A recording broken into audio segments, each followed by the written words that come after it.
Sosok ASN Ditjen Pajak gaji 15 juta rupiah per bulan yang pilih resign dan jualan ayam geprek.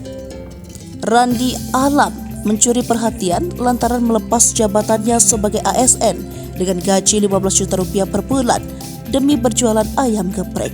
Lantas, apa alasan dibalik keputusan itu? Sebelum berjualan ayam geprek, Randi Alam adalah ASN di Direktorat Jenderal Pajak Kementerian Keuangan. Ia adalah pria asal Kota Waringin Timur, Kalimantan Tengah. Sebelumnya ia mengaku menerima gaji senilai 15 juta rupiah per bulan. Rincian gajinya yaitu gaji pokok 3 juta rupiah dan tunjangan kinerja atau tukin sebanyak 12 juta rupiah. Alasan Randi Alam resign sebagai PNS adalah karena ia merasa jenuh dengan pekerjaan itu. Ia mengaku ingin mencoba hal baru dengan membuka usaha. Setelah resign sebagai ASN, Randi lalu memutuskan untuk menjadi penjual ayam geprek. Selain itu, ia juga rutin melakukan live di TikTok dengan konten berbagi resep ayam goreng tepung crispy untuk menu ayam geprek. Ia hampir setiap hari melakukan live di TikTok dengan konten berbagi resep ayam geprek goreng tepung crispy miliknya. Setiap live, Randi sangat teliti dalam membagikan resep miliknya, mulai dari memberikan tepungnya hingga menggoreng ayam.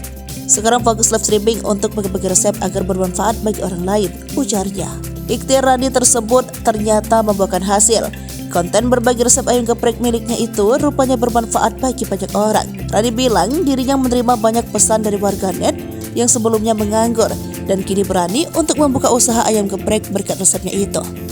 Randi Alam pun merasa motivasi dari dirinya itu bermanfaat bagi banyak orang.